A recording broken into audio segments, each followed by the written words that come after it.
네, 반갑습니다. 다음 시간에 강의를 맡은 가인지 컨설팅 그룹의 김경민 대표입니다. 앞서 공간에 대한 이야기 들었는데 굉장히 공감이 많이 되고, 메리지 코스 이야기도 저희 부부도 한번 가볼까? 이런 생각이 들었습니다. CTS에서 하는 컨퍼런스를 제가 몇 번 이렇게 함께 하는데 내용들이 좀 알차가지고 서울에서 이곳 포항까지 기차 타고 이렇게 내려왔습니다. 서울도 좀 눈이 많이 왔는데 여기도 좀 눈이 많이 왔습니까? 안 왔어요? 역시 마음이 따뜻한 듯 날씨도 따뜻한 포항이네요. 제 딸이 이 포항에서 대학을 다니고 있습니다. 여러분들 좋아하는 그 대학인데요. 딸이 학교를 3년째 다니고 있는데 한 번도 포항을 내려오지 않았는데 컨퍼런스 덕분에 포항을 지금 처음 이렇게 내려오게 됐습니다. 굉장히 반갑고요. 이제 제가 맡은 주제는 기업들이 비즈니스에서 직원들을 어떻게 케어링 하는지에 대해서 좀 말씀을 드리겠습니다. 이렇게 바깥 소식이에요. 가끔 이렇게 저는 컨설팅 하는 사람이라서 주로 만나는 게 기업의 경영자들, CEO들을 만납니다. 오늘 아침에도 많이 만나고 왔는데 이렇게 목사님들이나 교계에서 이야기할 때쯤 되면 어떤 느낌이냐면 이렇게 구한말 때 저기 서역에 가가지고 이렇게 신문물을 가지고 와서 이거 보세요. 이렇게 소개해주는 그런 느낌 살짝 받습니다.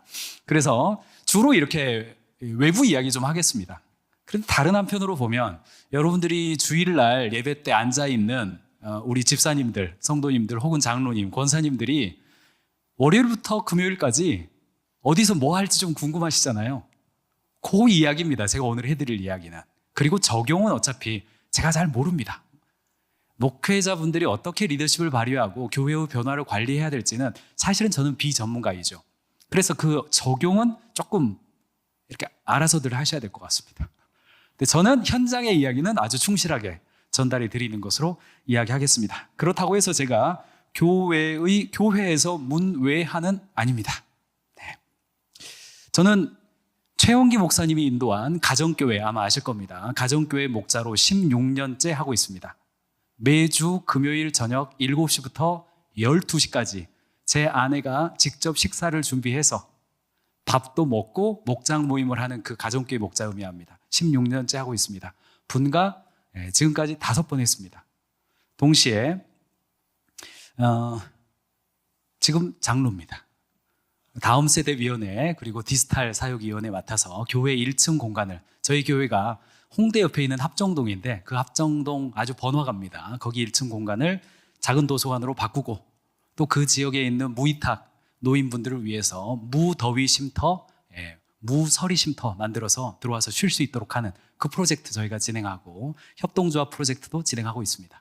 성가대 지휘 7년 하고 고등학교 2학년 때부터 지금까지 찬양인도 하고 있습니다. 교회 오빠죠. 전도폭발 훈련 12번 하고 있습니다. 그러니까 제가 밖에 소식을 이야기한다고 해서 저 사람은 약간 좀 그거 아닙니다. 할렐루야. 오직 예수, 오직 보고 그쪽 동네다. 남의 편 아니다. 우리 편이다. 그 이야기를 먼저 말씀드리는 겁니다.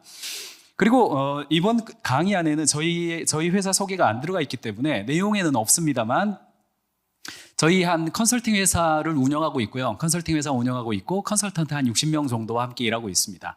그러니까 직원 60명 정도 되는 컨설팅 회사면 컨설팅 업계에서는 한 중견기업 이상은 됩니다.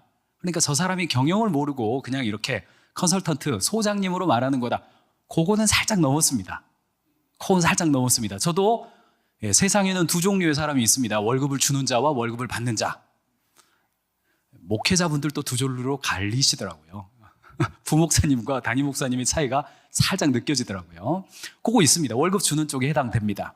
그리고 여러분 요즘은 좀 대기업스러워져가지고 좀 그렇습니다만 제가 92학번인데 당시만 해도 이랜드가 나름대로 좀 기도도 받고 기도도 함께하는 그런 회사였습니다. 그래서 이랜드에서 회사를 시작을 해서 지금 창업한 지 한 8년 정도 되고 있습니다. 지금까지 저는 컨설팅을 하기 때문에 언더백 기업, 100인 이하 직원들을 데리고 있는 기업이죠. 언더백 기업 그동안 글쎄요 한 4,000개 기업 이상을 함께 만난 것 같습니다. 물론 언더백만 만나는 게 아니라 우리나라에서 제일 큰 회사 있죠. 그 회사도 지금 4년째 컨설팅하고 있습니다. 그러니까 1인 회사부터 우리나라에서 제일 큰 회사도 컨설팅하고 있다. 이 정도는 좀 저 사람이 모르고 하는 이야기다는 아닌 겁니다. 좀 고민 많이 하고 하는 이야기다 정도는 좀 이해해 주시면 좋겠습니다. 동시에 경영을 하고 있기는 하지만 매일 아침 유튜브 하고 있습니다. 크리에이터 이야기 방금 말씀하셨는데, 예, 크리에이터입니다. 매일 아침 7시부터 9시까지 2시간 동안 생방송으로 김경민의 경영 벙커라는 이름으로 유튜브에서 하고 있습니다. 예, 이 타이밍에 이제 유튜브를 꺼내셔가지고 가인지 TV를 보신 다음에, 예, 구독, 좋아요, 알림 설정. 오늘 아침에는 무슨 이야기 했냐면 트럼프 집권과 대한민국 중소기업에게 미치는 영향, 뭐 이야기하고 왔습니다. 내일 아침에는 퇴사자 인계 인수하게 하고 떠나가게 하기. 내일 아침 주제가 그겁니다. 여러분들도 비슷한 분 많이 있으실 겁니다. 전도사님들 인계 인수 안 하고 떠나가가지고 고생하시는 분들 많이 계시더군요.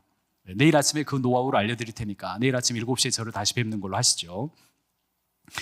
뭐 요 정도 말씀드리면, 저 사람이 앞에서 이야기하지만은 우리랑 같은 고민을 하고 있고 주일이 되면 내 옆에 앉아있는 어느 집사님 혹은 장로님과 비슷한 사람이다 정도는 가지고 제 이야기를 보시면 좋겠습니다.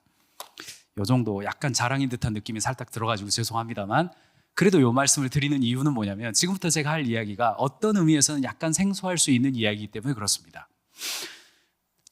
가인지 컨설팅 그룹 소개를 제가 띄워놨는데요. 비즈니스 is love라는 단어를 씁니다. 비즈니스는 사랑입니다 라는 단어를 쓰고 매일 아침 경영자들이 라이브 방송을 한 1000명 정도가 보고 있습니다. 물론 그 이후에는 훨씬 더 많이 봅니다만, 아침에 시작할 때 비즈니스는 사랑입니다 라고 합니다. 끝날 때도 비즈니스는 사랑입니다 라고 합니다. 1년에 2번씩 컨퍼런스를 저희가 진행하는데 연말에는 한 1000명 정도가 모입니다. 이번에는 이번 주 금요일 내일 저희가 하는데, 제가 작년 연말에 건국대학교 새천년 기념관에서 컨퍼런스를 하면서 강연을 마치면서 거기에 참여한 수많은 경영자들이 있었는데, 제가 강연을 마지막 강연으로 한 30분 정도만 했는데 끝날 때 제가 경영자 여러분, 사랑하는 경영자 여러분, 비즈니스는 하고 제가 조용히 있었어요. 그런데 거기 앉아있는 약 1000명의 경영자분들이, 거기는 90%가 넌크리스찬입니다. 그분들이 손을 딱 들더니 사랑입니다 이렇게 외치더라고요. 제가 정말 감사했습니다. 감동받았습니다. 집에 돌아와가지고 그 자리에서는 제가 감정을 꽉 누르고 집에 돌아와서 하나님한테 정말 감사했습니다. 이분들이 외치는 그 사랑이란 단어의 의미는 각각 레이어의 차이가 있겠지만은, 비즈니스는 이라고 했을 때 사랑입니다 라고 말할 수 있는 경영자들과 소통할 수 있게 해주셔서 참 감사합니다, 이런 이야기를 제가 제 아내하고도 하고 감사한 생활을 했습니다. 이 이야기로 가보죠. 오늘 내용으로는 이제 들어왔습니다. 요즘 뜨는 패션 탑5. 자, 유튜브에서요, 시즌이 바뀔 때마다 핫 클립으로 올라오는 영상들입니다. 혹시 보신 적 있으세요? 네, 안 보시겠죠. 오늘 입고 오신 복장을 볼 때 안 보셨을 것 같습니다. 그런데 우리나라 사람들은요, 유행에 굉장히 민감합니다. 내가 어느 정도 뭔가 했다 그러면 반드시 옆을 돌아봅니다. 수학 점수 90점 맞았다 그러면 옆에 있는 친구의 점수를 봐야 속이 시원하죠. 내가 90점인데 옆에 있는 친구도 90점이면 아무나 맞나 보다 이렇게 생각을 하는데, 옆에 있는 친구가 63점이에요. 그럼 기분이 좋죠. 대한민국 사람들이 가지고 있는 이런 경쟁심 혹은 경쟁력, 번역은 어떻게 하든 상관없습니다만, 한 가지 확실한 것은 대한민국 사람들은 유행에 굉장히 민감하고 내 개인적 중력보다는 집단의 중력을 오랫동안 중요하게 생각해 왔습니다. 그러다 보니까 트렌드가 올라오면 유행과 남들의 모습에 굉장히 민감하게 반응을 합니다. 그래서 좋은 점도 있고 어려운 점도 있죠. 그러다 보니까 2024년 올해 현재 내년도의 트렌드를 전망하는 책들이 못 잡아도 30종류 이상이 나왔습니다. 하다 결혼 트렌드 관련된 책도 나왔더라고요. 아니, 내가 만나서 사랑하고 좋아하면 결혼하면 되는데 남들은 결혼을 어떻게 생각하지가 궁금해요. 서점가에 가보면 엄청난 트렌드 책들이 나옵니다. 근데 문제가 있어요.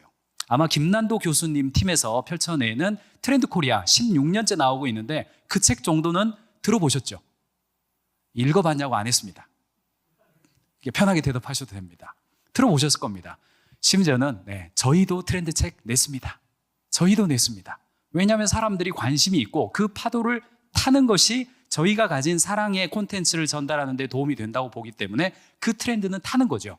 문제는요, 최근에 이런 이야기들이 좀 나옵니다. 이건 제가 정리한 건데, 트렌드에 대한 지나친 관심은 두 가지의 본질적 문제를 가져옵니다. 첫 번째는 트렌드에 반응하는 사람들에 대해서 타자화시키고 있어요. 타자화는 두 가지의 후속 요건을 따라오는데, 그 첫 번째가 이질화입니다. 나는 너네와 달라라는 관점에서 이야기를 하는 거죠. 동시에 정당화의 문제도 생겨요. 우리가 흔히 교회에서 그런 이야기 좀 주의하자 그런 이야기 하죠. 뭐 청소년들 흡연 문제가 심각하다. 요즘 몇 %다. 뭐 아이들이 성적인 경험을 하는 것이 점점 내려간다. 요즘 몇 %다. 이런 이야기를 하면 문제를 심각하게 알리는 것까지는 좋은데 괜히 그렇게 많아? 그러면 살짝 해도 괜찮은 건가? 이런 느낌을 줄 것 같은 느낌 때문에 그런 이야기를 주일학교에서 이야기할 때는 조심해야 된다. 이런 이야기 많이 들으셨을 겁니다. 무슨 이야기냐면 오늘 제가 말씀드리는 이야기도 상당히 조심스럽거나 혹은 어떨까요? 그게 이질화시키거나 정당화시키는 거죠. 우리가 MZ세대 이야기하고 요즘 청년세대, 경우에 따라서는 다음 세대 이야기할 때 1인칭이 누굽니까? 청년들이 청년세대라고 합니까? MZ들이 우리 MZ세대는 이렇습니까? 아니죠. 기성세대 관점에서 지극히 전통적 가치를 가지고 있는 기성세대 관점에서 MZ들을 타자화시키고 그들에 대해서 목적화시키는 거죠. 주체가 아니라 객체가 되도록 만들었다라고 하는 지적들이 있고요. 저도 굉장히 공감하는 바가 있습니다.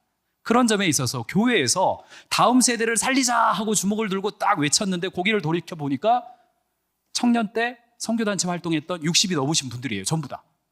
다음 세대 컨퍼런스를 하면 다음 세대는 없어요. 왜냐? 그 컨퍼런스를 담고 있는 방법 자체가 지극히 기성세대스럽기 때문이죠. 그런 관점에서 이런 트렌드, 오늘 제가 트렌드에 관련된 이야기도 할 건데 먼저 주의하셔야 되는 거, 타자화시키는 거, 그리고 왜곡시키는 거. 특별히 비즈니스는요, 어떤 측면이 있냐면 대만 카스테라가 잘 뜬다, 탕후루가 뜬다, 요화정이 뜬다 이런 이야기를 들으면 와, 다 잘 되나 보다 하고 무작정 들어가요. 문제는 뭐냐? 시차가 있거든요. 모든 트렌드라고 하는 것은 초기에 얼리 어댑터나 이노베이터들이 수용하는 시기와 지각 수용자, 후기 수용자 뭐 이런 용어가 마케팅에서 씁니다. 반응이 좀 느린 분들, 그런 사람들이 쓴단 말이죠. 그런데 예를 들어서 아이폰이나 테슬라나 이런 브랜드들은 원래 얼리 어댑터나 혁신가 그룹들이 좋아해요. 그러니까 유행에 민감한 게 맞습니다. 그런데 양말, 한식 이런 거는 천천히 변화가 일어나거든요. 그런 거 잘못 잡아가지고 먼저 들어가서 이렇게 말아 드시는 분들 꽤 많이 있습니다. 마찬가지입니다. 모든 트렌드와 변화를 이야기할 때는 그 멀리 보이는 하늘의 조각 구름이 얼마나 멀리 떨어져 있는지에 대한 시차, 내가 살고 있는 나의 라이프 스타일과 나의 공간의 반경 안에 저 변화가 언제쯤 영향을 미칠 건지에 대한 그 시간의 차이는 오직 그 공간에 있는 그 주체들만 판단할 수가 있습니다. 저는 경영 컨설팅을 20여 년 동안 해오면서요, 이 시차 관리를 못해가지고 저 때문에 힘들어진 회사도 꽤 있었습니다. 이 선무당이 사람 잡는다고 저도 이렇게 주니어 시절에요, 이게 뜹니다, 이거 해야 됩니다, 전략적으로 지금 들어가야 됩니다. 결정은 그분이 하셨으니까 제가 손해배상 청구는 당하지는 않습니다. 웃으시라고 드린 말씀인데 심각해지시네요. MZ세대가 부정적으로 그려진 게 분명합니다. 그리고 TV에서 이른바 MZ 오피스, 그리고 뭐 SNL 이런 방송들 짤방으로 이렇게 나오는 걸 보면요, 청년 세대들에 대한 특징을 이야기하는 어떤 콘텐츠들이 많은 경우는 부정적으로 그려집니다. 무책임하고 자기 주장만 강하고 아이고 저래도 싸 이런 느낌으로 그려지는 것에 대해서 트렌드 책들이 가지고 있는 타자화의 문제, 그것을 있는 그대로의 모습으로 보는 것에 대해서 왜곡시켜주는 문제가 있고, 두 번째, 방금 말씀드린 것처럼 모든 변화는 일반적으로 정규 분포 곡선을 그립니다. 교회 안에서의 어떤 변화를 시작한다 하더라도 그것을 새로움 자체로 긍정적으로 여기고 잘 받아들이는 그런 사람들이 있는 반면에 남들이 다 하는 거 보고도 돌다리 두드려 보고 안 건너는 사람들도 있죠. 근데 그것을 리더십들이 그것을 각각의 편차를 인정하고 어떤 그룹들은 빨리 가도록 해주고 어떤 그룹들은 천천히 와도 괜찮게 해주면 그거는 굉장히 좋은 변화 관리가 되는데, 많은 경우는 마치 중대장이 연병장 중앙에 서고 전병력 집합이라고 외치듯이 우리는 전부 다 똑같이 이렇게 한다 해버리면 지금부터는 그게 잘 안 맞는 상황이 된다는 겁니다. 빨리 가는 사람들은 빨리 가게 해주고 느리게 가는 사람들은 느리게 가게 해주는 트렌드의 공간이 굉장히 넓어진 시대를 살고 있습니다. 그래서 요즘은 N극화 이런 표현들이 좀 나오죠. 양극화나 다극화나 중앙극화가 아니라 N극화예요. 극화의 특징을 말할 수가 없다. 이것도 하나의 또 트렌드라고 하면 트렌드겠죠. 그러니까 변화나 방향성에 대한 입체성을 리더들이 모르고 메리지 코스 이야기가 나왔습니다만 우리는 모든 부부 다 메리지 코스 이런 게 좀 안 맞다는 이야기입니다. 할 수 있는 사람 하고 또 다른 거 할 사람은 다른 거 하고 이런 방향으로 가는 거죠. 트렌드 책들의 시간 왜곡은 과잉 투자 혹은 기회 손실의 문제를 가져옵니다. 이 단어는 기업에서 쓰는 단어인데 어떤 의미인지는 이해하실 것 같습니다. 교회가 가지고 있는 자원들도 있는데 교회 자원의 과잉 투자 혹은 기회 손실을 가져오죠. 그래서 트렌드에 대한 관심을 가질 때, 트렌드에 대해서 바라볼 때 굉장히 중요한 것은 뭐냐면 결국은 저 멀리에 조각구름이 있고 저 조각구름은 반드시 바람을 통해서 이쪽으로 달려올 텐데 결국은 내 주변에 나의 고객들 혹은 이웃들이 고통받고 있는 게 뭐냐? 나와 접촉면에 있는 나의 이웃들이 페인 포인트가 뭐냐라고 하는 것을 본다는 거죠. 결국은 나의 이웃이 내 주변에서 무엇이라고 말하는지에 집중하는 것이 이런 어떤 트렌드를 변화할 때 그 안에서 입체적으로 봐야 될 굉장히 중요한 요소라는 겁니다. 그래서 충분히 내 주변에서 느끼고 있는 것들, 보고 있는 것들이 무엇인지에 대한 센서를 잘 키워주는 것. 제가 얼마 전에 들은 이야기입니다만 이 세들백 교회, 목적이 이끄는 삶으로 유명한 릭 워렌 목사님이 세들백 교회를 맡았을 때, 청소년부를 맡았을 때 가장 먼저 했던 일 중에 하나가 청소년부가 사용하고 있는 그 예산을 하나님의 예산이니까 어떻게 하면 잘 사용할까 고민을 하다가 가장 먼저 이 젊은 목사님이 했던 일이 교회 주변 반경 10km 이내, 미국적 환경이니까요, 한국적 환경으로 치면 교회 주변 한 1km 이내, 그 느낌으로 받아들이시면 좋을 것 같습니다. 그 가정을 가가호호 방문하면서 설문지 들고 교회가 좀 이 지역을 위해서 했으면 하는 일이 뭡니까? 기대하는 게 뭘까요? 혹은 교회를 나가보셨어요? 안 나가보셨다면 어떤 이유 때문입니까? 교회에 대해서 실망했다면 어떤 점입니까? 가가호호 다니면서 설문조사를 하셨다고 그래요. 그리고 그 설문조사를 기반으로 해서 전도초청 자치를 하고 전도초청 자치가 끝나면 바로 다음날 다시 전화를 해서 어제 만족하셨습니까? 뭐가 또 좋았습니까? 뭐는 안 좋았습니까? 이렇게 대화를 하면서 그 주변 사람들과 커뮤니케이션을 시도하셨다고 그럽니다. 책에 나온 이야기죠. 그리고 그 결과 교회에서 진행하고 있는 우리식으로 표현하면 전도초청 잔치죠. 그 전도초청 잔치를 계속해서 프로그램을 개선하면서 갔다고 그럽니다. 그리고 결과적으로 지금의 세들백 교회는 약간 목장교회 비슷하게 지금 되어 있죠. 청소년들도 마찬가지고 대학생들도 청년들도 마찬가지이죠. 어떤 이야기냐면 그게 맞다 틀렸다가 아니라 제가 말씀드리고 싶은 건 뭐냐면 거대 담론 속에 머물러 있으면 결국 누가 소외되는 거냐면 나와 내 주변 반경에 있는 나의 이웃들의 실제적인 삶의 고통의 문제, 그게 소외될 수가 있습니다. 비즈니스도 비슷합니다. 저는 경영 컨설팅 업을 하고 있는데 경영 컨설팅은요, 그냥 트렌드가 그냥 수만 가지는 됩니다. 엄청난 변화의 이야기가 있고요. 투자 회사들, 자문 회사들, 글로벌 컨설팅 기업들 엄청나게 레포트가 쏟아집니다. 그런데 저처럼 언더백 기업들, 100인 이하 기업들에 집중하고 있는 그런 컨설팅 회사가 그런 것 가져다가 사장님 이거 하셔야 됩니다. 그러면요, 그 기업이 실제로 돕고 있는 고객들과 직원들을 소외시키는 거죠. 두 가지가 다 필요하죠. 오늘 사용하는 단어 중에 핵 개인화라는 단어가 있습니다. 사실은 좀 조심스러운 단어이기도 합니다. 이 개인화의 시대를 넘어서 핵 개인화죠. 이 뉴클리어 인디비주얼리즘이죠. 정말 아주 작은 단위로 쪼개져 있다, 이 이야기인데 기업에서는 이것을 어떻게 적용하냐면 이거는 굉장히 가까이 다가와 있는 이미 다가온 미래입니다. 어떤 이야기냐면 왼쪽의 그림은요, 기업이 한 직원을 채용을 하면 경영자가 머리죠. 경영자가 머리고 직원들은 손발 역할을 하는 형태의 이미지를 가지고 직원을 채용했습니다. 아이고, 일 시키려고 채용했지. 일 열심히 시키고 월급 주면 되지. 잘하면 인센티브, 못하면 페널티 주면 되지. 이런 관점이었어요. 지극히 공급자 중심이죠. 기업 마인드입니다. 근데 지금 그게 바뀌고 있는 거죠. 이 이미지는 실제로 그 트렌드를 이야기하시는 분들이 사용하는 이미지인데 제가 그냥 그려왔습니다만 어떤 거냐면요, 지금은 이미지가 전혀 달라졌습니다. 공인중개사 사무실이 쫙 있는 거예요.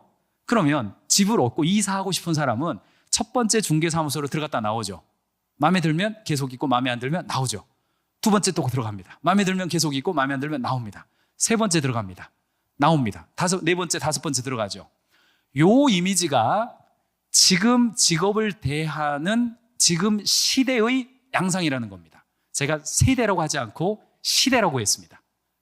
새로운 시대는 모두가 같이 마련하는 거기 때문에 그렇습니다. 그러므로 여러분들도 이게 제너레이션이라는 단어보다는 에이지라는 단어가 훨씬 더 지금의 상황을 더 잘 표현하는 단어다 이렇게 생각하고 있습니다. 그러므로 새로운 시대는 모두가 함께 적응하는 것이지 그 세대와 우리 세대가 구별되는 게 아니다. 그 정도는 좀 보시면 좋겠어요. 핵개인이라고 하는 단어는 기본적으로 큰 변화가 있는데 그게 뭐냐면 집단주의적 사고, 기성세대의 문법이죠. 집단주의적인 사고입니다. 우리 전체가 잘 되기 위해서 선공후사, 멸사봉공. 회사가 잘 돼야 개인이 잘 되니까 회사가 시키는 걸 제대로 해야 돼. 그런 관점이 굉장히 강했는데 지금은 요게 바뀐다 하는데 완전히 지금 바뀌었습니다. 개인들이 중심에 있고요. 회사가 개인의 성과를 서포트하는 시스템으로 바뀌어져 있는 겁니다. 그래서 표현이 이래요. 핵 개인들은 자신의 삶의 결정권을 가지고 원하는 대로 자신의 세계를 만들어가는 존재이다. 핵 개인에 대한 정의이죠. 이 송길령 작가가 표현한 그 단어 그대로 써왔습니다. 핵 개인화의 시대라는 책이 있습니다. 그 책 참고하시면 도움이 될 것 같고요. 어떤 이야기냐면 다시 한번 말씀을 드리거니와 회사도 직원들이 일주일 내내 다니고 있는 그 회사 안에서도 공동체를 위해서 개인이 한 특정한 영역을 맡아라 라고 말하는 단어가 쭉 내려가고 개인이 성과를 내고 그 사람이 성장해 가는 과정에서 회사가 도와줄게. 회사를 네 커리어 성장의 플랫폼으로 삼어. 우리 회사 들어왔으니까 우리 회사에서 끝까지 함께 가자. 아닙니다. 그렇게 하면 열심히 안 해요. 동기부여 멘트가 달라졌습니다. 너 앞으로 PD가 되고 싶은 거지? PD가 되기까지 너 앞으로 잘 성장해 갈 건데 우리 회사에서 몇 년 일할지 모르겠지만 지금은 주니어 단계니까 요 정도까지는 우리 회사에서 능력을 키워. 그러면 너 다른 회사 다니는 것보다 네 실력 더 많이 늘어. 같이 한번 해볼까? 오케이. 그러면 일단 요거 프로젝트가 있는데 그거부터 성공적으로 해보자. 요렇게 대화하는 분위기로 바뀐 겁니다. 자, 저는 제 자신이 뭐 사장이라고 말씀드렸습니다. 저는 어떻게 하고 있을까요? 네, 정말 저는 안 그랬잖아요. 저와 여러분은 이제 기성세대이기 때문에 시키는 대로 했습니다. 우리의 시쳇말로 맨손으로 밤을 까라 그러면 깠죠. 했어요. 그런데 이게 안 돼 이게. 그러니까 우리는 기성세대는 안 받아본 것을 새로운 세대에게는 해야 되는 그런 상황입니다. S그룹입니다. 제가 어느 회사라고 말 안 했습니다. S그룹도 최근에 이런 핵 개인화의 시대의 성과관리 방법에 대해서 계속해서 컨설팅을 합니다. 임원급들이에요. 임원급들이 프로급들을 만난단 말이죠. 50대가 30대를 만납니다. 만나서 이렇게 대화를 하라고 그럽니다. 과거에는 이렇게 1번 타자부터 6번 타자 딱 앉혀놓고 너는 이번 주 이거 하고 이거 해. 다음 주 월요일 날 잘 가져와. 알았지? 한 달이 지났어요. 그럼 한 20명 모이죠. 중앙에 임원이 앉아 있습니다. 잘했어? 오케이, 박수. 야, 부족해. 열심히 해. 야, 그게 뭐야? 똑바로 해. 쫙 돌아가면서 가운데 앉아있는 임원을 중심으로 해서 조직이 운영됐단 말이죠. 그런데 자, S그룹을 포함해서 우리나라의 많은 기업들이 이 미팅을 없앴습니다. 그럼 어떻게 성과 관리하냐? 1대1로 만나라. 1대1로 만나라. 1대1이라는 표현은 약간 대립적이기 때문에 요즘 유행하는 표현은 원온원, 원어원이라고 부릅니다. 원어원은 우리 원래 제자 훈련할 때 쓰는 단어인데 원어원은 우리 원래 IVP 교재에 있잖아요. 거기에 그 제목인데 원어원이라는 단어를 기업에서 씁니다. 어떤 이야기입니까? 야, 네 시간 아끼려고 여러 사람 부르지 말고 야, 현장에서 실무에 집중할수록 임원 네가 돌아다니면서 한 명씩 만나. 요겁니다. 근데 만나서 임원이 이번 주에 성과는 좀 어때요? 이건 어떻게 생각해요? 이것 좀 도와줄까요? 질문하면 이 프로급들이 프로라는 단어를 쓰는 특정한 회사가 있는데 프로 혹은 매니저들이 대답을 잘 안 한다는 거예요. 그래서 막 미쳐버릴 것 같다. 이런 이야기를 실제로 합니다. 아마도 교회도 비슷할 것으로 봅니다. 과거에는 여전도에는 이거 하세요. 남전도에는 이거 하세요. 마리아회 이거 하십시오. 안나회 이거 하십시오. 집단에 대한 정체성이 내 행동을 판가름 지었습니다. 이미 결정론적인 집단성이에요. 내가 남자들은 남자예요. 여자들은 여자고 청년은 청년, 고등학생은 고등학생입니다. 그 집단의 정체성이 내 개인을 좌우했는데 지금은 안 그렇죠. 배드민턴 좋아하는 사람이 이쪽으로 모이세요. 그래야 돼요. 여전도에는 이거 하세요 하면 안 됩니다. 남자든 여자든 청년이든 노인이든 상관없이 이 콘텐츠 만들 사람 모이세요. 취향과 내가 결정할 수 있는 정체성, 지금 현재 내가 결정할 수 있고 선택할 수 있는 취향 중심의 정체성이 굉장히 중요해진 겁니다. 그러니까 요것을 잘 캐치가 안 되고 집단을 쫙 구획해가지고 40세 이상은 이렇게, 뭐 30대는 이렇게 나누면 그때부터는 이제 미스매치가 되기 시작하죠. 잘 안 되실 겁니다. 회사도 똑같거든요. 영업부서는 이 시간에 다 모여. 요게 안 되거든요. 생산부서는 이 시간에 다 모여. 요게 안 됩니다. 개인의 상황에 맞춰서, 개인별 상황에 맞춰서 리더들이 맞춰주는 것이 성과 관리에 굉장히 중요한 요소가 되는 겁니다. 요게 어디까지 영향을 미치냐면 복지가 정말 그냥 참 요지경입니다. 복지가 요지경입니다.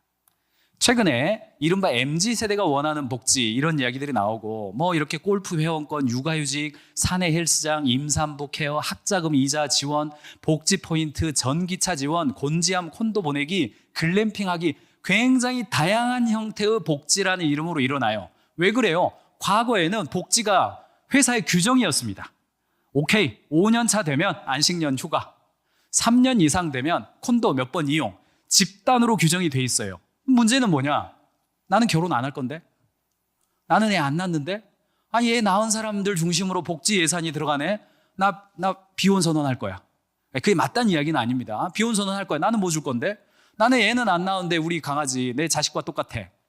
강아지 뭐 이거 좀 해주면 안 됩니까? 아니, 과거에는 그게 안 됐어요. 그런데 지금은 기업들이 집단의 개인을 맞춰라 라고 하지 않고 개인의 요청에 서포트해주는 방향으로 급격하게 바뀐 겁니다. 선택 가능한 형태의 복지의 형태로 바뀌어 있습니다.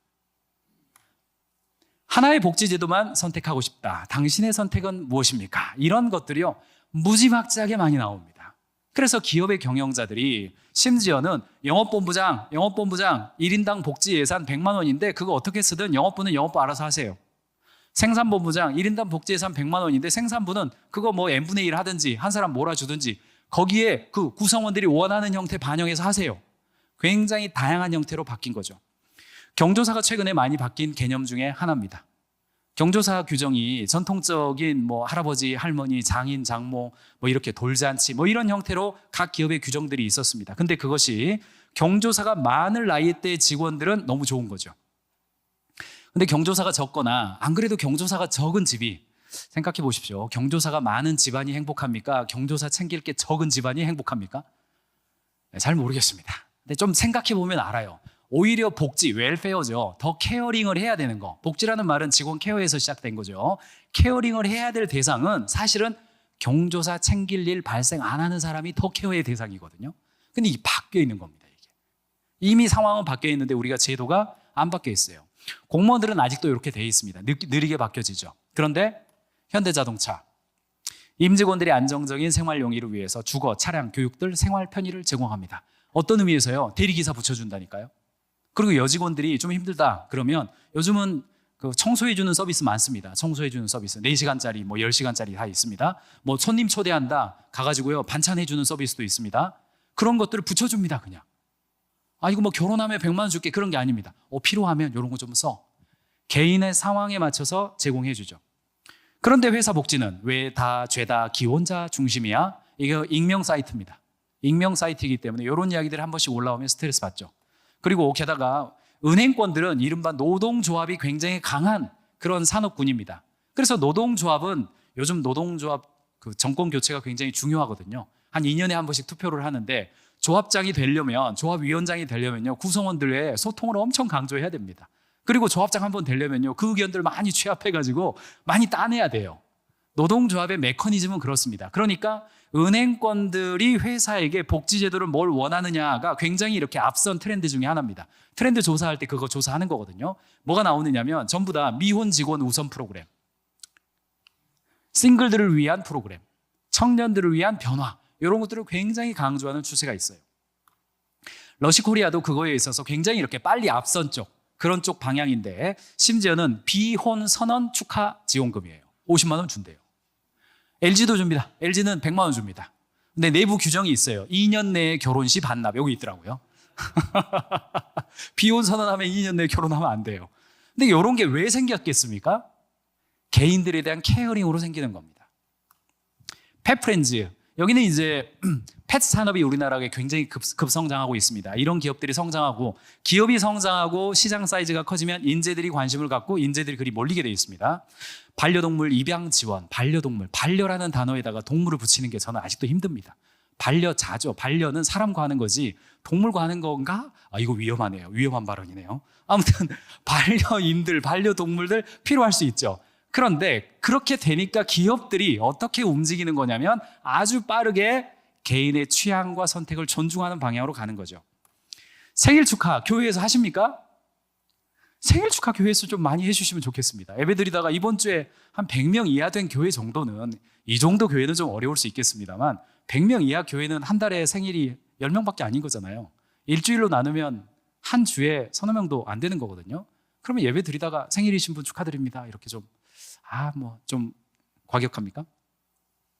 어쨌든 회사들이 각 개인의 생일을 축하하는 거죠. 그날 너무너무나 소중한 당신이 태어난 날을 우리가 기념합니다. 그런 의미를 가지고 있죠. 굉장히 다양한 형태로 움직입니다.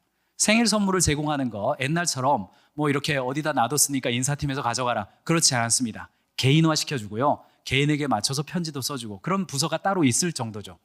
최근에는 인사팀이라는 단어가 점점 사라지고 피플실이라는 단어를 많이 씁니다.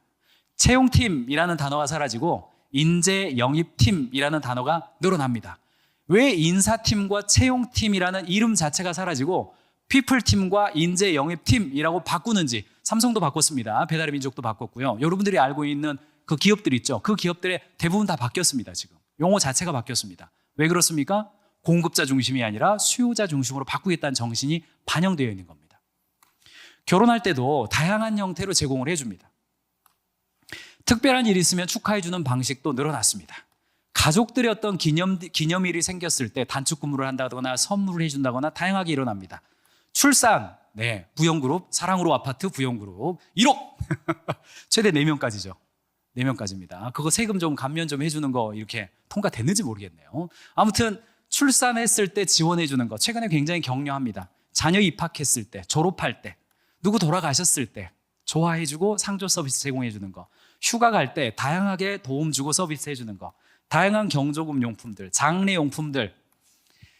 어떤 이야기냐면 과거에는 어떤 축하할 일이라든가 격려할 일이 생겼으면 집단적으로 거기에 대해서 제도적으로 접근했다면 기업들이 지금은 개인의 상황에 맞춰서 개별화된 방식으로 제공해 주고 있고 그 다양성이 N극화되었다. 이 말씀 제가 드리고 싶은 겁니다. 동시에 퇴사를 바라보는 관점도 많이 달라졌습니다. 퇴사를 하는 것이 과거에는요, 잘 생각해 보시면 20대 중후반에서 시작해서 60대 플러스 마이너스에서 이직했습니다. 이런 전통적인 직장생활 모델을 우리가 모래시계형이다 이렇게 부릅니다.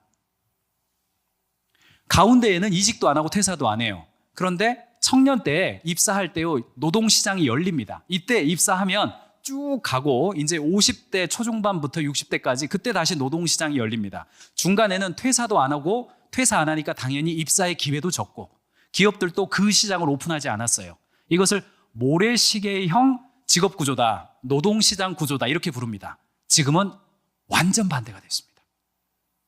청년 실업률이 역대 최대예요. 역대 최대입니다. 동시에 경력직 중심의 채용이 역대 최대입니다. 그러니까 오히려 반대가 됐죠. 모래시계형에서 항아리 형태로 바뀌었습니다. 그래서 지금은 20대를 채용하겠다라고 하는 거 별로 안 합니다. 게다가 뭐 빨리 퇴사해버리고 이런 이야기들도 막 흉흉한 이야기들이 많죠. 그러니까 최소한 요즘 중고신입 이런 단어가 나오는데 그런 말 안 썼으면 좋겠는데 어쨌든 경력이 있는 사람들 중심으로 해서 노동시장이 30대 중반, 30대 후반, 40대 초중반, 전통적으로 40대들은요 이직을 거의 안 하던 세대거든요. 근데 그렇지 않습니다. 40대도요 퇴사도 쉽고 다시 이직도 쉬워요. 구직 기간이 길지가 않습니다. 40대도. 그러니까 기업들 입장에서는 이미 훈련된 사람들 쓰고 싶은 겁니다. 계속해서 복지 이야기가 좀 나옵니다만 뭐 사랑해요 갓수연 뭐 이런 이야기들 나오죠. 네이버에서 복지 운영하는 것들, 펫푸드 운영하는 것들, 회사에게 감동받았다. 임타 담당자들은 입사와 퇴사를 대할 때 복지 제도를 운영할 때 이렇게 좀 바꿔야 된다. 어떤 이야기냐? 직원과 대표 간의 관계가 재조정되었음을 빨리 인식하는 기업들은 인재를 끌어모으고 있습니다. 반대로 요거 캐치 못하고 여전히 회사는 일하러 왔고 월급 주면 되는 거야 라는 관점에서는 인재들이 다 떠나가고 있습니다. 왜 이른바 철밥통이라고 불리우는 금융권에서 스타트업밖에 아니었던 토스로 핵심 인재들이 다 이동해 가가지고 지난 5년 동안에 우리가 알고 있는 금융의 혁신의 변화가 왜 일어났습니까? 왜 전통적인 공기업에 있던 개발자들이 다 판교로 이직해 가가지고 게임 회사 이런 데로 다 이동해 가서 지금은 공기업의 인기보다 판교에 있는 게임 회사들이 훨씬 더 인기 있는 직업이 됐습니까? 평균 월급도 더 높죠. 왜 그렇습니까? 이런 변화를 빨리 캐치해서 인재를 끌어모았던 기업들이 있으니까 선행지표 좋은 인재가 들어왔다. 후행지표 매출이 올라갔다. 다시 선순환이 돌아가서 더 좋은 인재들이 모이고 있다. 이겁니다. 제가 시간 관리를 잘해야 되는데 곧 끝내야 될 시간 됐죠. 네, 이 장표가 좀 많이 남았는데 어떡하죠? 오늘 말씀드리고 싶은 핵심은 이겁니다. 사랑하는 목회자 여러분, 사랑하는 교회의 리더 여러분, 새 가족 한 명이 오면 그 한 명에 대해서 우리는 어떤 시각으로 봅니까? 우리 교회에 일꾼이 들어왔다. 잘 양육해서 하나님의 일을 시키겠다. 맞죠? 틀린 거 아닙니다. 맞습니다. 근데 그 시선이 다 느껴집니다. 그거 다 느껴집니다. 그렇게 느끼는 게 아니라 와, 사랑해야 될 대상이 왔다. 이 사람의 삶은 어떠해야 하며 그의 삶이 풍성해지기 위해서 우리 공동체가 그를 어떻게 지원해주고 도와줘야 될까? 요 이미지가 달라져야 한단 말이죠. 동시에 우리 교회에 왔으니까 장로님 될 때까지 열심히 다니셔야죠. 맞죠? 그거 맞습니다. 그러면 축복입니다. 축복입니다. 그런데 오늘날 라이프 스타일은 경우에 따라서 마치 이게 위험한데 공인중개사무소 1, 2, 3를 다니는 것처럼 그런 삶을 살아갈 수도 있다는 겁니다. 왜요? 직업적 안정과 지역적 안정이 갖춰져 있지 않았으니까요. 결혼도 늦게 하고 결혼 40대에 하는 사람들 엄청 많잖아요. 그러니까 그 생활의 변화의 가능성이 길어요. 대학을 졸업한 다음에 내 삶이 지역적 거주의 공간을 세팅하기까지 15년이 걸립니다. 과거에는요, 30대 초반이면 나의 직업도 결정되고 지역적 거주도 결정이 됐어요. 그러니까 교회 한 군데 정하면 이후에 30년 한 교회를 다녔단 말이죠. 그런데 지금의 청년이 그렇습니까? 안 그렇단 말입니다. 직장도 바뀌고 거주도 바뀌어요. 집이 어차피 없다고요. 월세 산다고요. 그런데 그 관점을 잘 이렇게 저는 이제 외부 이야기 한다고 말씀드렸습니다. 약간 면책으로 넘어가겠습니다. 직원과 대표와의 관계, 개인이 속한 조직 간의 권력 관계가 과거에는 이렇게 조직의 권력이 크고 개인의 권력이 약했다면 지금은 수평 내지는 바뀌었습니다. 삼성급 정도 아니면요, 언더백 기업 정도 되면 개인 권력이 더 세요. 100인 이하 기업 정도 되면 사장 권력보다 개인의 권력이 훨씬 셉니다. 이렇게 모시고 살아야 됩니다. 실제로 그렇습니다. 일보다 직원을 더 소중히 여긴다는 것을 보여주세요. 이 단어가 교회 리더십 여러분들에게 바뀐 단어로 읽혀지시기를 부탁드립니다. 제가 차마 바꿔서 읽지는 못하겠습니다. 맞죠? 맞습니다. 교회는 사명 공동체인 게 분명합니다. 사명 공동체예요. 그런데 그 사명보다 구성원 한 사람 한 사람을 더 소중히 여긴다는 것을 몸으로 보여줘야 됩니다. 느껴져야 됩니다. 그게. 그래야 기업은 그 회사 안에서 계속 남아있고 교회도 이 청년들이 안 그래도 남아 계시길 바랍니다. 그 본심을 이해하시고 그렇게 안 느껴지더라도 한 교회를 오래 다니는 것이 축복이라고 저는 생각을 합니다. 그러니까 승진 이야기 나오는 겁니다. 다음 이야기 좀 더 깊이 들어간 이야기죠. 승진은 하기 원하지 않는다고요. 나 고생한다. 괜히 승진해가지고 사람들 신경 쓰고 밑에 사람 관리해야 되고 벨소리 들어가면서 하기 싫다. 만년 대리라도 나 그냥 부업하겠다. 이런 이야기들이 나오는 겁니다. 이 중앙일보 기성세대의 시선이죠. 임원 승진 원하지 않는 MZ 직장인 느낌이 어떠세요? 제가 이게 타자와의 문제가 있다는 겁니다. 승진을 거부하는 이유들 축축축 나옵니다. 어떤 게 충족되어야 승진할까? 이런 이야기들이 계속해서 나오고 있는 거고요.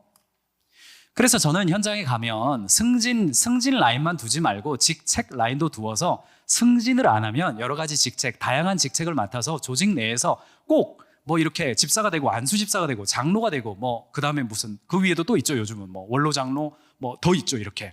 과거에는 이게 너무 중요했어요. 이게 중요한 패러다임은 집단주의적 패러다임이라고요. 그런데 다른 라인도 있어야 된다고요. 회사가 아니죠. 교회 내에서 굉장히 다양한 취향 활동들, 취향 사역 공동체들, 사역 박람회들, 다양한 것들이 있어서 그냥 나 혼자 그 일 10년간 해도 괜찮은 사람도 있을 수 있다고요. 아이고, 그 정도 됐으면 좀 장로해야지. 그런 이야기 안 원한다고요. 그런 게 많이 있다는 겁니다. 그래서 회사에서는 이 세로축뿐 아니라 가로축도 굉장히 다양하게 가고, 어떤 회사들은 자기 추천제도 합니다. 나 승진할게요. 그럼 승진이에요. 이런 거 합니다. 여러분들 뭐 좀 오래되신 분들은 일본의 야마다 공업의 미라이 공업의 야마다 사장 선풍기 날려가지고 승진하던 이야기 좀 오래 근무하신 분들은 좀 회사 생활 하신 분들 들어보셨을 텐데, 선풍기 승진도 아니고 자기 추천하면 승진시켜주는 그런 트렌드도 나오는 겁니다. 제가 개별화 이야기 계속 지금 말씀드리고 있는 겁니다. 그래서 그러면 회사는 성과를 내야 될 텐데 어떻게 개별화를 하냐?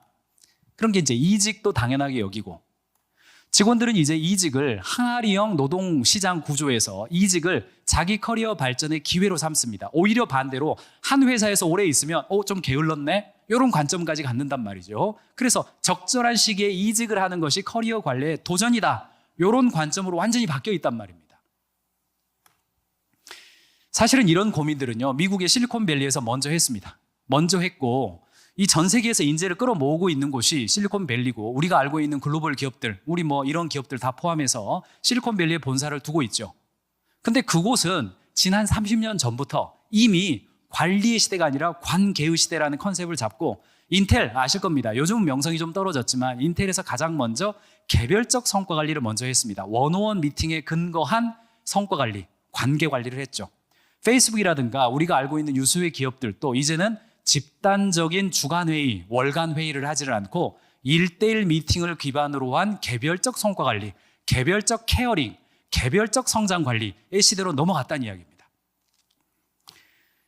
오늘 오면서 이제 가정 이야기 살짝 제가 조사해 봤는데, 저도 물론 아이들가 둘이 있습니다.